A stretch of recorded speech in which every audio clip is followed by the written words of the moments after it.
Passo número 5. Em direção à riqueza. Imaginação. Todas as oportunidades de que você precisa na vida estão esperando em sua imaginação. Imaginação é a oficina da mente, capaz de transformar energia mental em realização e riqueza. Imaginação é literalmente a oficina em que se moldam os planos criados pelo homem. Impulso e desejo recebem molde, forma e ação, através do auxílio da faculdade imaginativa da mente. Disse que o homem pode criar tudo o que imagina. Com o auxílio de sua faculdade imaginativa, o homem descobriu e dominou mais forças da natureza nos últimos 50 anos do que durante toda a história da raça humana anterior a essa época. Conquistou o ar tão completamente que os pássaros são pobres competidores para ele. Analisou e pesou o Sol a uma distância de milhões de quilômetros e determinou, com o auxílio da imaginação, os elementos em que consiste. Aumentou a velocidade da locomoção a ponto de poder viajar agora mais rápido que o som. A única limitação do homem, dentro da razão, está no desenvolvimento e uso que faz da imaginação. Ainda não atingiu o ápice do desenvolvimento no uso da faculdade imaginativa. Apenas descobriu que possui imaginação e começou a usá-la de maneira muito elementar, sintética e criadora. A faculdade imaginativa funciona de duas maneiras. Uma é conhecida como imaginação sintética e a outra como imaginação criadora. Imaginação sintética, e através dessa faculdade, pode-se arrumar velhos conceitos, ideias ou planos em novas combinações. Essa faculdade nada cria. Apenas trabalha com o material da experiência, educação e observação, com que é alimentada. É a faculdade mais usada pelo inventor, com exceção do gênio, que força a imaginação criadora, quando não pode resolver um problema pela imaginação sintética. Imaginação criadora, pela faculdade da imaginação criadora, a mente finita do homem tem comunicação direta com a inteligência infinita. É a faculdade pela qual se recebem pressentimentos e inspirações. É através dela que todas as ideias novas ou básicas são transmitidas ao homem. É através dela também que um indivíduo pode sincronizar ou comunicar-se com os subconscientes de outros. A imaginação criadora trabalha automaticamente da maneira descrita nas páginas subsequentes. Essa faculdade só funciona quando o consciente trabalha num ritmo excessivamente rápido, como por exemplo, quando o consciente é estimulado pela emoção de um forte desejo. A faculdade criadora se torna mais alerta na proporção em que é desenvolvida pelo uso. Grandes líderes de negócios, indústria, finanças, grandes artistas, músicos, poetas e escritores tornaram-se grandes porque desenvolveram a faculdade da imaginação criadora. Tanto as faculdades da imaginação sintética como a criadora tornam-se mais alertas com o uso, do mesmo modo que qualquer músculo ou órgão do corpo se desenvolve através do uso. O desejo é apenas um pensamento, um impulso. É nebuloso e efêmero. É abstrato e sem valor, enquanto não se transformar em seu equivalente físico. Enquanto a imaginação sintética é usada com mais frequência, no processo de transformar o impulso do desejo em dinheiro, não se esqueça do fato de que você poderá enfrentar circunstâncias e situações que exigem também o uso da imaginação criadora. Estimule a imaginação. Sua faculdade imaginativa pode ter se enfraquecido pela inação. Pode ser revivida e alertada pelo uso. Essa faculdade não morre, embora se torne entorpecida por falta de uso. Centralize sua atenção, por enquanto, no desenvolvimento da imaginação sintética, porque esta é a faculdade que você usará com mais frequência no processo de converter desejo em dinheiro. A transformação do impulso intangível, do desejo, em realidade tangível de dinheiro, exige o uso de um plano, ou planos. Esses planos têm de ser formados com o auxílio da imaginação e, principalmente, com a faculdade sintética. Leia o livro todo, depois volte a este capítulo e comece, imediatamente, a pôr sua imaginação a trabalhar na formação de um plano, ou planos, para a transformação do desejo em dinheiro. Instruções pormenorizadas para a elaboração de planos foram dadas em quase todos os capítulos. Siga as que mais se adaptam às suas necessidades e escreva o plano, se já não o fez.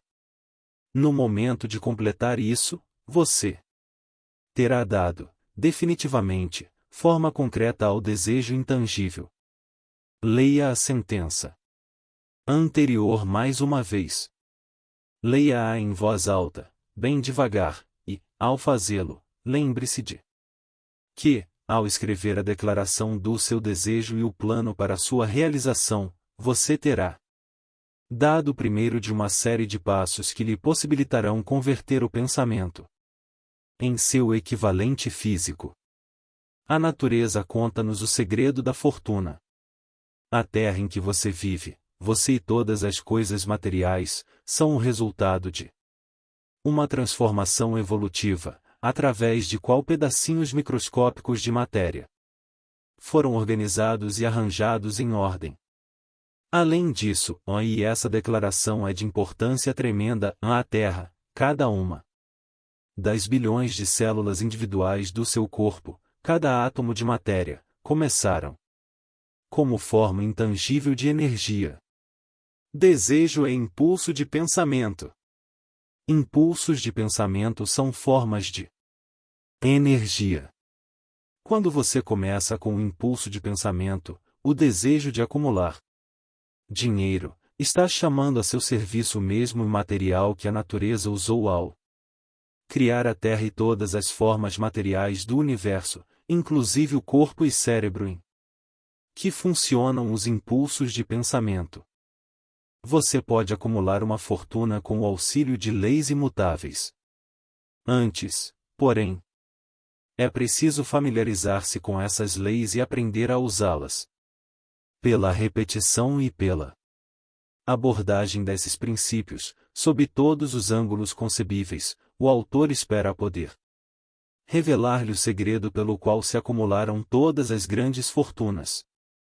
Por estranho e paradoxal que pareça, o segredo não é segredo. A própria natureza o exibe na Terra em que vivemos, nas estrelas, nos planetas, suspensos dentro do nosso círculo de visão, nos elementos acima e em volta de nós, em cada folha de grama e em cada forma de vida, dentro do nosso panorama.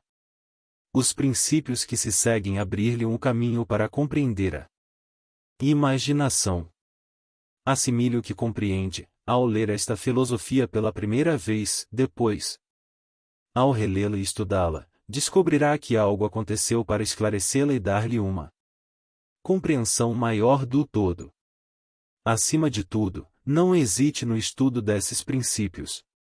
Enquanto não tiver lido o livro pelo menos 3 vezes, pois aí não quererá parar. Ideias se transformam em fortunas.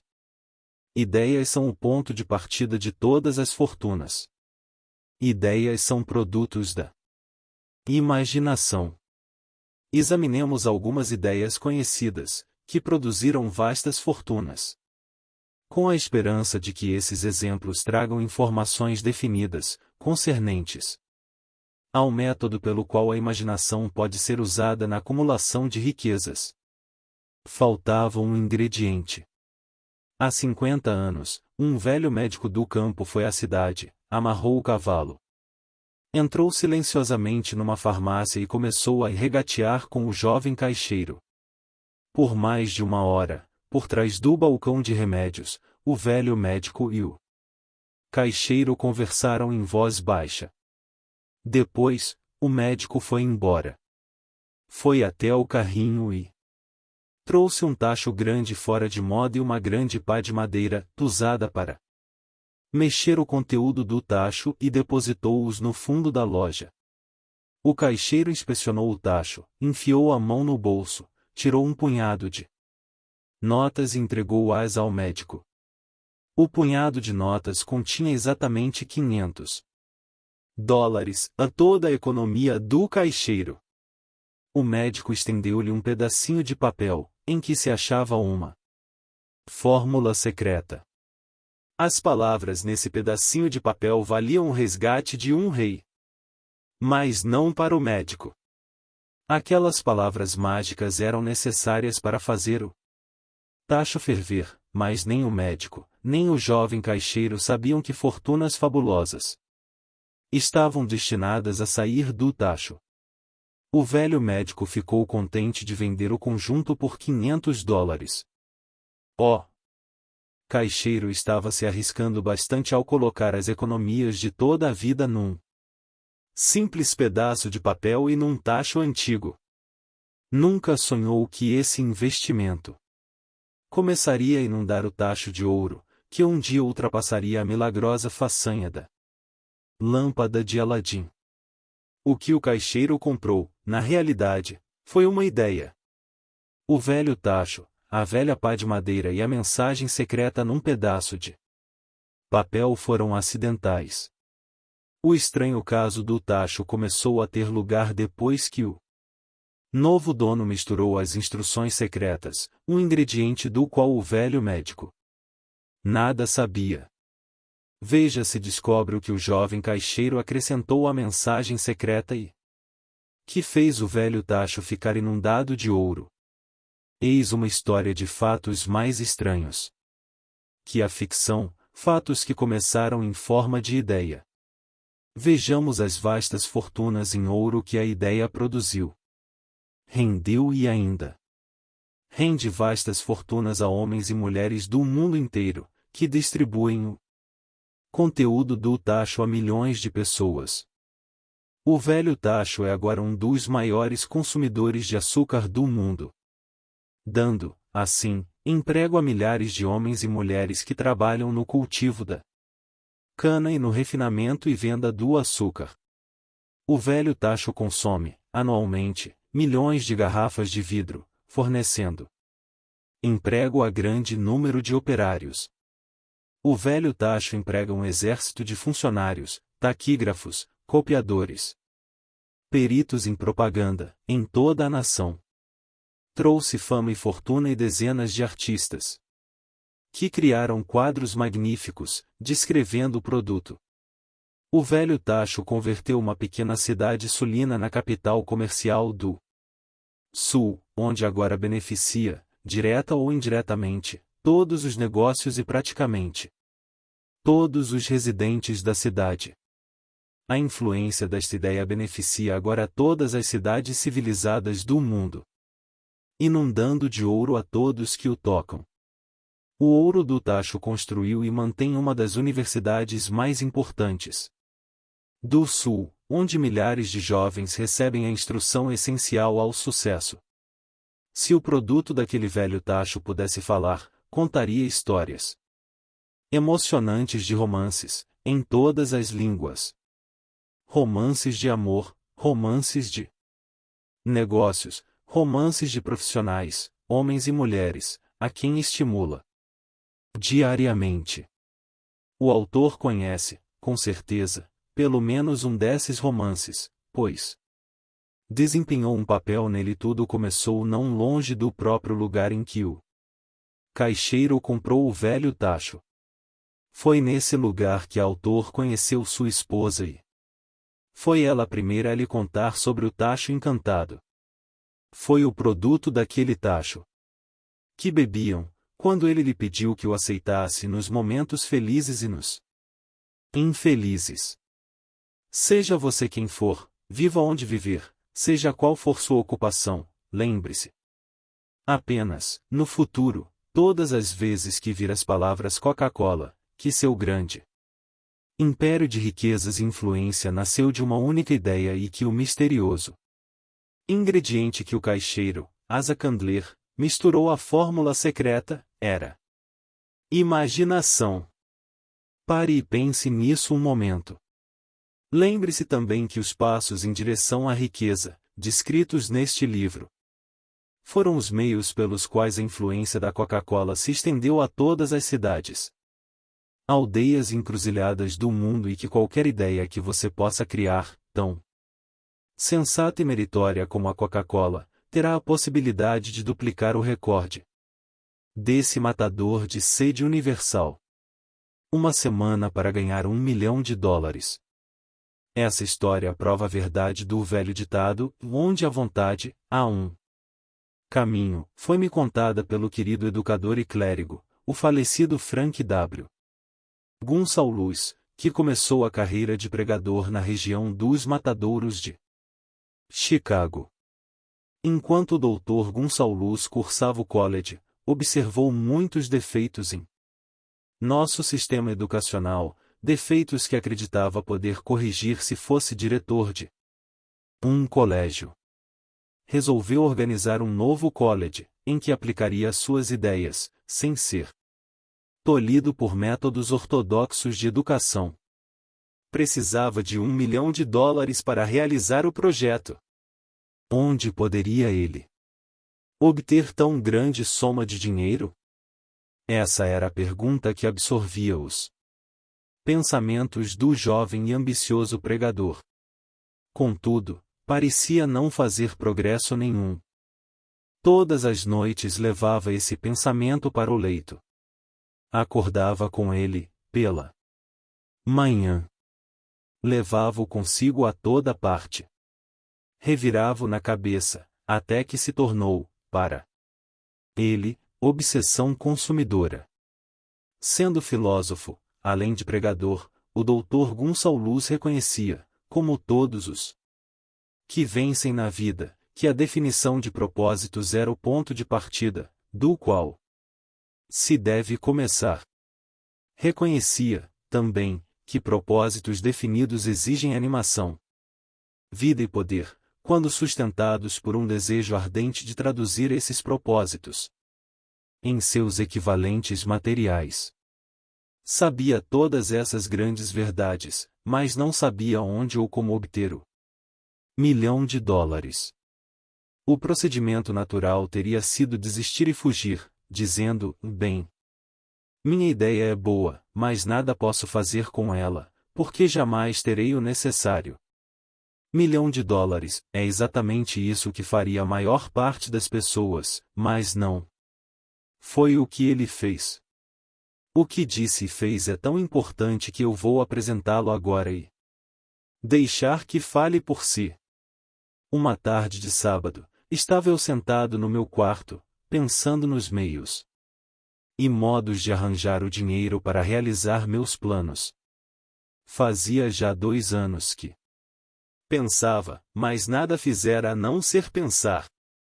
Decidi, então, naquele momento, que obteria $1 milhão numa semana.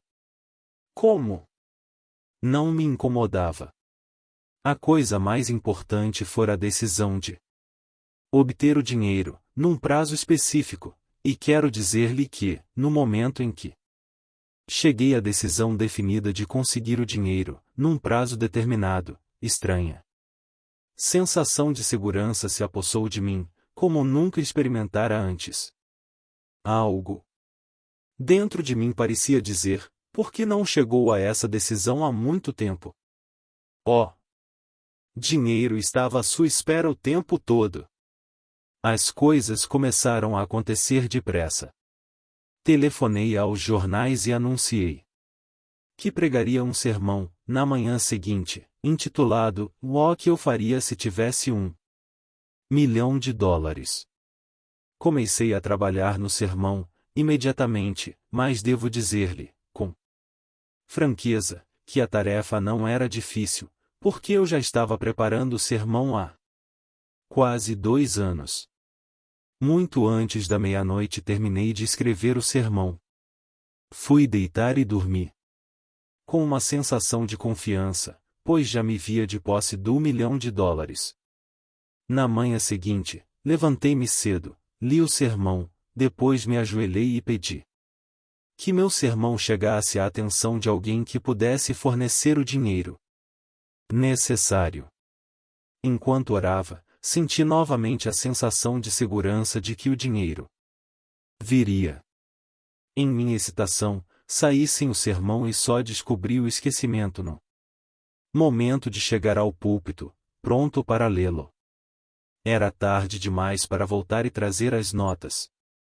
E que bênção não ter podido fazê-lo. Ao invés, meu próprio subconsciente forneceu o material necessário. Quando me levantei para começar o sermão, fechei os olhos e falei de todo o coração e com toda a alma, dos meus sonhos. Não só falei ao auditório, como imagino também ter falado a Deus. Disse o que faria com $1.000.000, se a soma me viesse ter às mãos. Descrevi o plano que tinha em mente, para a organização de uma grande instituição educacional, onde os jovens aprendessem a fazer coisas práticas e, ao mesmo tempo, desenvolvessem a mente. Quando terminei e me sentei, um homem se ergueu, devagar, do assento em que se achava, numa das 3 últimas fileiras e caminhou em direção ao púlpito. Fiquei curioso de saber o que faria. Chegou ao púlpito, estendeu a mão e disse, reverendo: gostei do seu sermão. Acredito que possa fazer tudo o que disse que faria, se tivesse $1.000.000. Para provar que creio no Senhor e em seu sermão, se vier ao meu escritório amanhã, de manhã, eu lhe darei $1.000.000. Meu nome é Philip D. Armour. O jovem Gonçalves foi ao escritório de Armour, e recebeu $1.000.000. Com o dinheiro, fundou o Instituto Tecnológico Armour, conhecido agora como Instituto Tecnológico de Illinois. O $1.000.000 necessário veio como resultado de uma ideia. No fundo da ideia estava o desejo que o jovem Gonçalves cultivara durante quase 2 anos. Observe este fato importante: ele recebeu o dinheiro 36 horas após ter chegado a uma decisão final, em sua mente, no sentido de consegui-lo, e se resolvido por um plano definido para isso. Nada havia de novo ou excepcional em Gonçalves ter pensado vagamente no $1.000.000 em sua esperança, semanal, de obtê-los.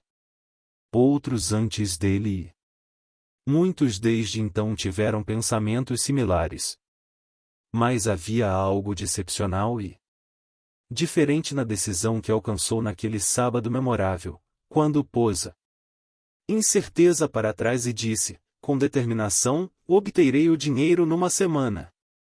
Além disso, o princípio pelo qual o Dr. Gonçalves conseguiu seu $1.000.000 ainda vive. Está ao seu alcance. Essa lei universal é tão execuível hoje como o era quando o jovem pregador fez uso dela, com tanto sucesso. Propósito definido mais planos definidos. Observe que Asa Candler e o Dr. Frank Gonçalves tinham uma característica comum. Ambos conheciam a assombrosa verdade de que ideias podem ser transformadas em dinheiro pelo poder do propósito definido mais planos definidos.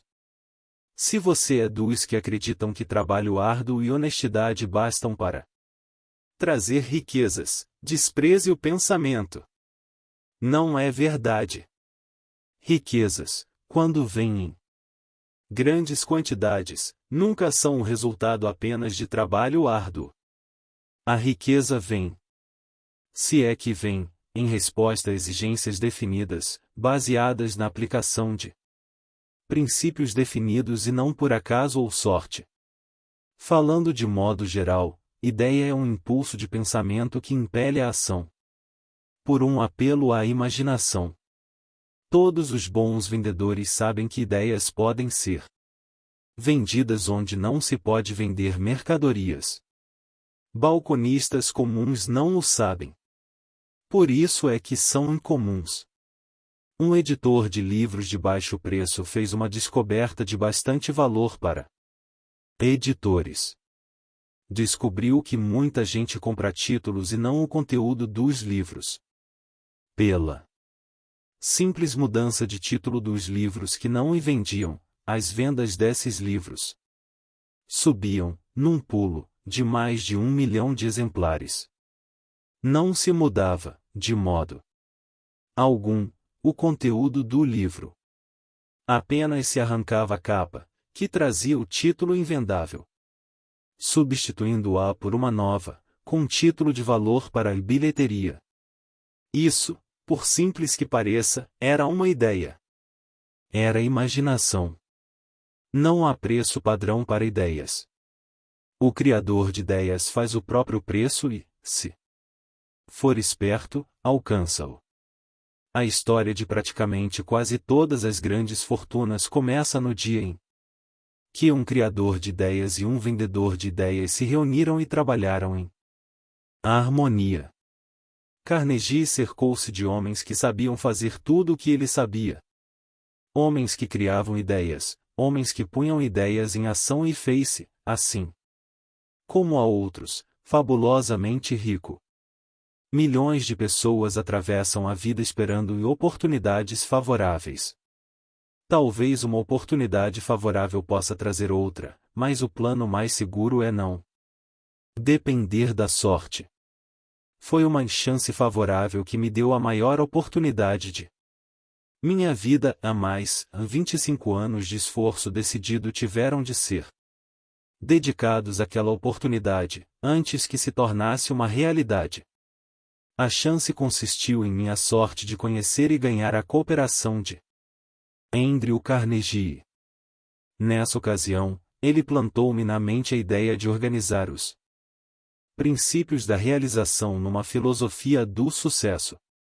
Milhares de pessoas aproveitaram as descobertas feitas em 25 anos de pesquisa e inúmeras fortunas foram acumuladas com a aplicação da filosofia. O começo foi simples. Foi uma ideia que qualquer um podia ter desenvolvido. A oportunidade favorável chegou através de Carnegie, mas o que dizer da determinação, do propósito definido, do desejo de alcançar o objetivo e do esforço persistente de 25 anos? Não era um desejo comum o que sobreviveu a desapontamentos, desânimos, derrotas temporárias, críticas e o constante lembrete de perda de tempo. Era um desejo ardente. Uma obsessão. Quando a ideia foi plantada pela primeira vez em minha mente, por Carnegie, ela foi estimulada, cultivada e tentada a permanecer viva. Aos poucos, a ideia se tornou um gigante em termos de poder próprio e me estimulou, cultivou e dirigiu. Ideias são assim. Primeiro você dá vida, ação e orientação a ideias, depois elas tomam o poder nas mãos e varrem toda a oposição. Ideias são forças intangíveis, mas têm mais poder que os cérebros físicos que as originam. Têm o poder de continuar vivendo, depois que o cérebro gerador voltou ao pó. Pontos a fixar. Você pode usar a imaginação sintética e a imaginação criadora, e, com prática, fazê-las trabalhar irresistivelmente juntas. Imaginação é o ingrediente que falta em muitos fracassos, o catalisador de muitos sucessos. Asa Candler não inventou a fórmula da Coca-Cola, forneceu a imaginação, que transformou a fórmula numa fortuna. Dinheiro ilimitado o aguarda se você o deseja em quantias definidas, com um propósito definido, apoiado pela imaginação. Esse princípio garantiu $1 milhão a um clérigo que apenas o pediu. Muitas fortunas esperam ser feitas com uma simples ideia. Veja como você pode ganhar milhares ou milhões, mesmo sem um plano original ou encontrando uma nova combinação. Até o instrumento mais fino necessita do homem que saiba usá-lo.